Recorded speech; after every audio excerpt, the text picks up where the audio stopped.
എന്തിനാ ഇങ്ങനെ എപ്പോഴും തട്ടിട്ട് കിടക്കുന്നത്? നിങ്ങൾ ഫ്രീഡത്തിന് അവിടെ ഈ മതം ഇല്ലാണ്ടാക്കുന്നല്ലേ?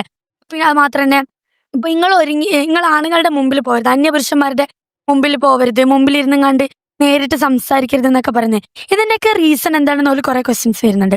ഇപ്പം ഏതെങ്കിലും ഔട്ടിങ്ങിന് മുമ്പൊക്കെ നല്ല അണിഞ്ഞൊരുങ്ങി എന്റെ മറ്റേ ഒരു ഇന്റൻഷൻസും ഇല്ല, എന്റെ ഒരു കോൺഫിഡൻസ് ഉണ്ട്, ഞാൻ അണിഞ്ഞൊരുങ്ങി കണ്ട് പോയാറ്റ് ആണുങ്ങൾക്ക് ഫീലിങ്സ് വന്നാല് അത് ഞാനും കൂടി കുറ്റക്കാരാവും. അതിന്റെ റീസൺ എന്ത്? അപ്പൊ മതം നിന്നെ പിടിച്ച് മുറുക്കല്ലേ? ലൈക് എന്റെ ഫ്രീഡം അവിടെ ഇല്ലാണ്ടാക്കല്ലേ? അങ്ങനെ കുറെ ക്വസ്റ്റ്യൻസ് വരും. പിന്നെ യു ഓൺലി ലിവ് വൺസ്. പിന്നെ ഈ ഇൻസ്റ്റാഗ്രാമിലൂടെ ഒക്കെ റീൽസ് ഒക്കെ കാണുമ്പോൾ കുറെ ഈ റീൽസ് മീ ലിബറലിസത്തിനെ പറ്റി ഇങ്ങനെ കുറെ പറഞ്ഞപ്പോ നമ്മുടെ ഇടയിൽ ഫുള്ള് ഡൗട്ട് ആയിരിക്കും. ശരിക്കും എന്തിനാ മതം? നമ്മൾ എന്തിനാണ് ഇങ്ങനെ ലൈക്ക് ഫുള്ള് കവേർഡ് ആയിട്ട് നടക്കുന്നത്?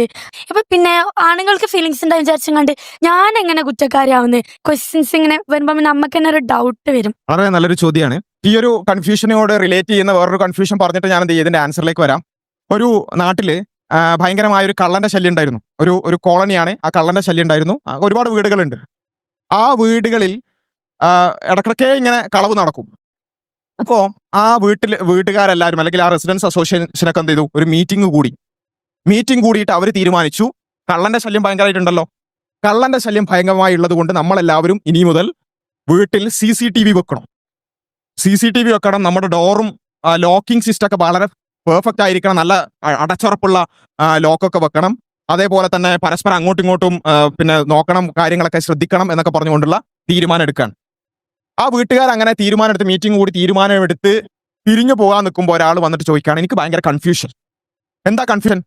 ശരിക്കും ഇവിടെ തെറ്റ് ചെയ്തത് ആരാ? വീട്ടുകാരെല്ലാരും കൂടിയിട്ടാണോ?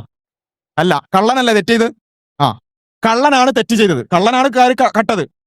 കള്ളൻ കട്ടു എന്നുള്ളത് കൊണ്ട് നമ്മളാണോ ലോക്ക് വെക്കേണ്ടത്? നമ്മളാണോ തെറ്റുകാർ? നമ്മളാണോ CCTV വെക്കേണ്ടത്? അതുകൊണ്ട് തെറ്റ് ചെയ്തത് കള്ളനാകുന്നു, അതുകൊണ്ട് കള്ളൻ കക്കാൻ പാടില്ല എന്ന് പറയുന്നു. നമുക്കിതൊന്നും ചെയ്യാൻ പറ്റൂല എന്ന് പറഞ്ഞാൽ എങ്ങനെ ഉണ്ടാവും? അതായത് എനിക്ക് ഭയങ്കര കൺഫ്യൂഷൻ. കള്ളനല്ല തെറ്റുകാരൻ, കള്ളൻ നിയന്ത്രിക്കട്ടെ. എന്നിട്ട് നമ്മൾ മിനിറ്റ്സിൽ എഴുതി ഒപ്പിട്ടു, കള്ളൻ നിയന്ത്രിക്കേണ്ടതാകുന്നു, ഒപ്പ്. എല്ലാവരും ഒപ്പിട്ടു. പ്രശ്നം കഴിയൂല. ദാറ്റ് മീൻസ് ഇവിടെ പ്രശ്നമുണ്ട്, തെറ്റുകാരുണ്ട് എന്നുള്ളത് കൊണ്ട് ആ തെറ്റിനെ നിയന്ത്രിക്കണം, യാതൊരു സംശയമില്ല. കളവ് തെറ്റാണ് എന്നുള്ളത് അവരെ ബോധ്യപ്പെടുത്തണം, യാതൊരു സംശയമില്ല. എന്ന് വെച്ച് ഒരു സൊസൈറ്റിയുടെ വർക്കിംഗ് മോഡൽ എന്ന് പറയുന്നത് ബോത്ത് പ്രിവെൻഷൻ കൂടി ഉൾക്കൊള്ളുന്ന പ്രിവെൻഷൻ, അതുപോലെ തന്നെ തെറ്റ് സംഭവിച്ചാൽ അത് തടയാന്നുള്ളതും, അത് രണ്ടും അടങ്ങുന്നതാണ്. Prevention is better than cure നമ്മൾ പറയും അല്ലേ? ഒരു കാര്യം നടന്നതിന് ശേഷം പ്രിവെന്റ് ചെയ്യുന്നതിനെ, അത് ക്യൂർ ചെയ്യാൻ ശ്രമിക്കുന്നതിനേക്കാളും പ്രിവെന്റ് ചെയ്യാന്നുള്ളതാണ് നമ്മൾ പ്രധാനപ്പെട്ടതായിട്ട് പറയാം. അപ്പൊ അവിടെ തെറ്റുകാരൻ കള്ളനാണ് എന്നുള്ളത് കൊണ്ട് നമ്മൾ പ്രിക്കോഷൻ സ്വീകരിക്കാതിരിക്കുന്നതിൽ വല്ല കാര്യമുണ്ടോ? ഇല്ല. രണ്ടും വേണം എന്നുള്ളതാണ് മതത്തിന്റെ കാഴ്ചപ്പാട്. അതായത് ഇവിടെ ഇനി പറഞ്ഞ വിഷയത്തിലേക്ക് വരാം. ഒരു പെൺകുട്ടിയുടെ വസ്ത്രധാരണവുമായിട്ട് ബന്ധപ്പെട്ട് എന്തുണ്ട്? മതത്തിന് കൃത്യമായ ചില ചട്ടക്കൂടുകളുണ്ട്. മുഖം മുൻകൈ ഒഴിച്ച് ബാക്കിയുള്ളത് മറക്കണം എന്നുള്ളതോ, ഇനി മുഖം മറക്കുകയാണെങ്കിൽ തന്നെ അത് പിന്നെ ആ നിലക്ക് പ്രോത്സാഹിപ്പിക്കേണ്ട കാര്യം എന്നുള്ളതൊക്കെ മതത്തിന്റെ കാഴ്ചപ്പാടുകൾ എന്തുണ്ട്? ആ കൃത്യമായി നമുക്ക് കാണാൻ സാധിക്കും. ഇനി ആ മതത്തിന്റെ കാഴ്ചപ്പാട് അത് ശരിയോ തെറ്റോ എന്നുള്ളൊരു കൺഫ്യൂഷൻ അതിൽ വരാൻ കാരണം എന്താ വെച്ചാൽ, ഇനി അങ്ങനെ ഇല്ലെങ്കിൽ, വസ്ത്രധാരണത്തിൽ പ്രശ്നം ഉണ്ടെങ്കിൽ നോക്കുന്നത് പുരുഷനല്ലേ തെറ്റുകാരൻ എന്നാണ് ചോദ്യം. ഒബ്വിയസ്ലി പുരുഷനാണ് തെറ്റുകാരൻ. അത് ഞാൻ പറയുന്നതല്ല, ഖുർആനാണ് അത് പറഞ്ഞിട്ടുള്ളത്. കാരണം ഹിജാബിന്റെ ആയത്ത് നിങ്ങൾ ശ്രദ്ധിച്ചറിയും. ഹിജാബിന്റെ ആയത്ത് തുടങ്ങുന്നതിന് മുമ്പ് എന്താ പറയുന്നത്?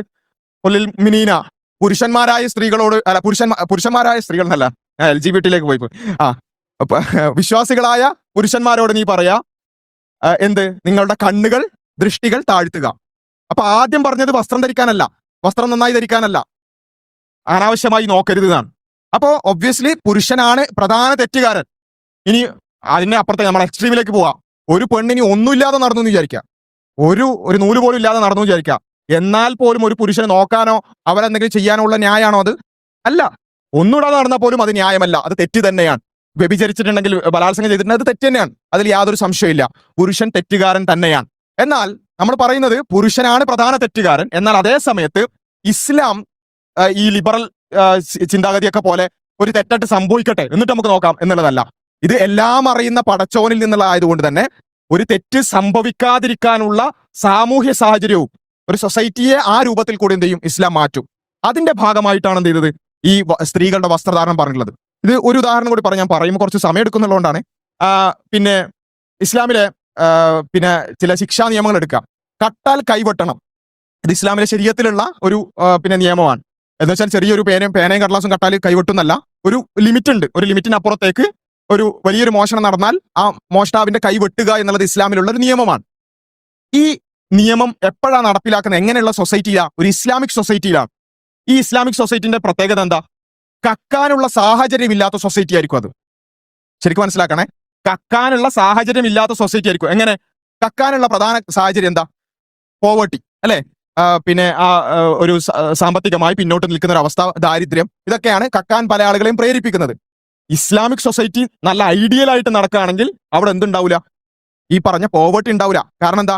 ഒന്നാമത് നിർബന്ധിതമായി എല്ലാവരും 2.5 എന്ത് ചെയ്യണം? പാവപ്പെട്ടവർക്ക് കൊടുക്കണം. അതുകൊണ്ടാണ് ഖലീഫമാരുടെ കാലത്ത് സക്കാത്ത് വാങ്ങാൻ പോലും ആളില്ലാത്ത അവസ്ഥയിലേക്ക് പോവർട്ടി ഇല്ലാതായത്. അപ്പോൾ പോവർട്ടി ഇല്ലാതാക്കി അതിന്റെ കൂടെ പിന്നെ എക്സ്ട്രാ ആയിട്ട് ഈ പറഞ്ഞ ദാനങ്ങൾ പ്രോത്സാഹിപ്പിച്ചു. അങ്ങനെ എല്ലാ നിലക്കും ഈ ദാരിദ്ര്യമില്ലാത്ത, കക്കാൻ സാഹചര്യമില്ലാത്തൊരു സൊസൈറ്റി ഉണ്ടാക്കി. എന്നിട്ടാണ് പറയുന്നത് എന്നിട്ടും നിങ്ങൾ കട്ടാൽ നിങ്ങളെ കൈവിട്ടുന്നു. ഇതേപോലെയാണ് ഈ നമ്മൾ ഇസ്ലാമിൽ വ്യഭിചാരത്തിന്റെ ശിക്ഷ എന്നൊക്കെ പറഞ്ഞാൽ ഭയങ്കരമാണ്, അല്ലെ? എറിയുക, കല്ലെറിയുക എന്നൊക്കെ പറഞ്ഞ് നമ്മൾ കേട്ടിട്ടുണ്ടാവും. ഭയങ്കര ഗൗരവത്തിലാണ് വ്യഭിചാരത്തിന് ഇസ്ലാം കണ്ടത്. എന്തുകൊണ്ടാണ് അത്രയും ഗൗരവത്തിൽ കണ്ടത്? ഇസ്ലാമിക് സൊസൈറ്റി തന്നെ വ്യഭിചാരം നടക്കാൻ പറ്റാത്ത ഒരു രൂപത്തിലാണ് ഇസ്ലാം വിഭാവനം ചെയ്തിട്ടുള്ളത്. എന്നുവെച്ചാൽ ഈ ഒരു പുരുഷൻ അവനെ ഇനി പിന്നെ അനാവശ്യമായ തോട്ടുകളിലേക്ക് പോകാണെങ്കിൽ തന്നെ അത് നോക്കാൻ പറ്റിയ ഒരു സാഹചര്യം ഉണ്ടാവില്ല, നഗ്നത കാണാൻ പറ്റിയ ഒരു സാഹചര്യം ഉണ്ടാവില്ല. അങ്ങനെ തിന്മകളിലേക്ക് പോകാനുള്ള സാഹചര്യം തന്നെ ഇല്ലാത്തൊരു സൊസൈറ്റിയാണ് ആദ്യം ഇസ്ലാം ഉണ്ടാക്കിയത്. അങ്ങനെ വ്യഭിചാരത്തിലേക്കോ അവിഹിത ബന്ധങ്ങളിലേക്കോ ഒന്നും പോകാൻ സാഹചര്യം ഇല്ലാത്തൊരു സൊസൈറ്റി ഉണ്ടാക്കിയതിന് ശേഷം ഇസ്ലാം പറഞ്ഞു ഇനി നിങ്ങൾ വ്യഭിചരിക്കുകയാണെങ്കിൽ നിങ്ങൾക്ക് നല്ല ശിക്ഷ കിട്ടുട്ടോ. നേരത്തെ കളവിന്റെ കാര്യം പറഞ്ഞ പോലെ. അപ്പം ഇസ്ലാം ജസ്റ്റ് കുറെ തിന്മകൾ, ഇത് ഹറാമാകുന്നു അത് ചെയ്യാതിരിക്കുക, ഇത് ഹലാലാകുന്നു അത് ചെയ്യുക, അങ്ങനെയല്ല. ഹറാമിലേക്കുള്ള പ്രോസസ്സ് പോലും ഇസ്ലാം ഇല്ലാതാക്കും. നിങ്ങൾ ഖുറാനിൽ നമുക്ക് നോക്കിയാൽ മനസ്സിലാവും, ഹദീസുകളിൽ നോക്കിയാൽ മനസ്സിലാവും. നിങ്ങൾ വ്യഭിചരിക്കരുത് എന്നല്ല ഇസ്ലാമിലുള്ളത്. വലാ തഖറബു സിന, അല്ലെ? വലാ തഖറബു സിന, നിങ്ങൾ വ്യഭിചാരത്തെ സമീപിക്കരുത് എന്നാണ്. വ്യഭിചാരത്തിലേക്കുള്ള വഴികൾ പോലും ഇസ്ലാം ഇല്ലാതാക്കി. അപ്പൊ ആ വഴികളിൽ എന്താണ്? എങ്ങനെ ഒരാൾക്ക് പെട്ടെന്ന് ഒരു ദിവസം ഇന്ന് വ്യഭിചരിച്ച് കളയാം എന്നങ്ങനെ തോന്നുകയാണ് ചെയ്യാം? വ്യഭിചാരത്തിന് ഒരു സ്റ്റെപ്പ് ഉണ്ട്. എന്താ സ്റ്റെപ്പ്? ഒരു പുരുഷന്റെ സൈക്കോളജിയിൽ എന്ത് ചെയ്യുന്നു? ആദ്യം ഒരു നോട്ടം ഉണ്ടാകുന്നു. ആ നോട്ടത്തിനെ തുടർന്ന് ചിന്തകൾ ഉണ്ടാകുന്നു. ആ ചിന്തകളെ തുടർന്ന് എങ്ങനെയെങ്കിലും കോണ്ടാക്റ്റുകൾ ഉണ്ടാകുന്നു. ആ കോണ്ടാക്റ്റുകളെ തുടർന്ന് അവസാനം ബന്ധത്തിലേക്ക് എത്തിപ്പെടുന്നു. ഇതാണ് ആ പ്രോസസ്. ഇസ്ലാം ഒന്നാമത്തെ പ്രോസസ്സിനായിട്ട് കട്ട് ചെയ്തു. അനാവശ്യം നോക്കാനും പാടില്ല, നോക്കാൻ പറ്റിയ രൂപത്തിൽ ഇവിടെ വസ്ത്രം ധരിക്കാനും പാടില്ല. അപ്പോൾ ഇവിടെ നമ്മൾ മനസ്സിലാക്കേണ്ടത് ഇസ്ലാം അള്ളാഹുവിൽ നിന്നുള്ളതായതുകൊണ്ട് സ്ത്രീക്കും പുരുഷനും നല്ല രൂപത്തിലുള്ള ഒരു ജീവിതം നയിക്കാൻ ആവശ്യമായ ഒരു സൊസൈറ്റി ഇസ്ലാം ഉണ്ടാക്കി തരും. അതിനു വേണ്ട നിയമങ്ങളാണ് ഇതെല്ലാം. ഇതിൽ രണ്ടാമത്തെ ഒരു ഭാഗം എന്താ വെച്ചാൽ, നല്ല വസ്ത്രം ധരിക്കുക എന്നുള്ളത് കോൺഫിഡൻസിന് വേണ്ടിയ കഥക്കെ ആയിക്കൂടെ? തീർച്ചയായും നല്ല വസ്ത്രം ധരിക്കുന്നതിനെ കുറിച്ച്, വസ്ത്രം കുറയുന്നതിനെ കുറിച്ചാണ് പ്രശ്നം. പക്ഷേ നമ്മളെ കൊണ്ട് പല ആൾക്കാർ നേരത്തെ പറഞ്ഞ സിനിമകളിലും റീലുകളിലും കൊണ്ടൊക്കെ ചിന്തിപ്പിക്കുകയാണെന്ത്, നമ്മുടെ ശരീരം പരമാവധി പുറത്ത് കാണുമ്പോഴാണ് നമുക്ക് കോൺഫിഡൻസ് കൂടുക, നമ്മളെ കാണാൻ ഭംഗി ഉണ്ടാവുക എന്ന് പല ആൾക്കാരും നമ്മളെ കൊണ്ട് തോന്നിപ്പിക്കുകയാണ്. അവിടെ യഥാർത്ഥം നമ്മൾ മനസ്സിലാക്കുന്നത്, ചിലപ്പോൾ നമ്മളൊക്കെ തോന്നുന്നത് വെച്ചാൽ ഈ ഇസ്ലാം നമ്മളെ വല്ലാതെ റെസ്ട്രിക്ട് ചെയ്യുന്നു, ഈ ഇങ്ങനെയൊക്കെ കുറച്ചും കൂടെ ഒന്ന് ലിബറലായി നടന്നാൽ കുറച്ചുകൂടി രസമാണെന്നാണ്. പക്ഷേ ശരിക്കും സംഭവിക്കുന്നത് അറിയോ? ഇവിടെയുള്ള പുരുഷന്മാർക്ക് എന്താ വേണ്ടത്? ഇവിടെയുള്ള അനാവശ്യമായ നോട്ടങ്ങൾ നോക്കുന്ന ഗോവിന്ദചാമി മെന്റാലിറ്റിയുള്ള പുരുഷന്മാർക്ക് എന്താ വേണ്ടത്? സ്ത്രീയുടെ സൗന്ദര്യം പരമാവധി ആസ്വദിക്കണം, അവരുടെ ശരീരം പരമാവധി കാണണം. ഇത് പ്രത്യേകിച്ചും സ്ത്രീകൾ മാത്രമുള്ള ഒരു വേദിയിൽ ഞാൻ അങ്ങനെ തന്നെ പറയാണ്, ഒരു പുരുഷന്റെ മനസ്സ് ആ നിരക്ക് രോഗമുള്ള മനസ്സെന്നാണ് ഖുർആൻ പ്രയോഗിച്ചിട്ടുള്ളത്. അത്തരത്തിലുള്ള അനാവശ്യ ചിന്തകളുള്ള ഒരു പുരുഷനെ സംബന്ധിച്ചിടത്തോളം അവന്റെ ആഗ്രഹം സ്ത്രീയുടെ ശരീരമോ സൗന്ദര്യമോ പരമാവധി ആസ്വദിക്കാൻ എനിക്ക് ആക്സസിബിൾ ആകണം എന്നാണ്. അവിടെ ശരിക്കുമുള്ള ലിബറേഷൻ എന്താ?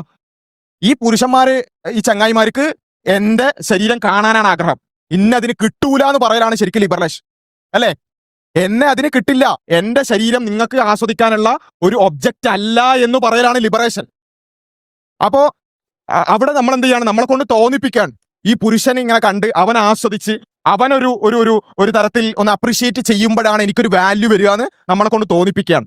അവിടെ ആ തോന്നൽ മാറ്റി ആ ചങ്ങായിമാർ എന്തു പറയുന്നു, അവന്റെ കമന്റടി എന്താണ്, അവന്റെ കണ്ണിൽ എനിക്ക് പിന്നെന്താ പറയുക സൗന്ദര്യമുണ്ട്, ഓളെ അടിപൊളിയാണ് കേട്ടോ, ഓള് ചരക്കാണ് കേട്ടോ എന്നുള്ള ഒരു സൈൻ ഉണ്ട്, സിഗ്നേഷൻ ഉണ്ട് എന്നുള്ളതല്ല നമ്മുടെ ഒരു വാല്യൂ നിശ്ചയിക്കേണ്ടത്.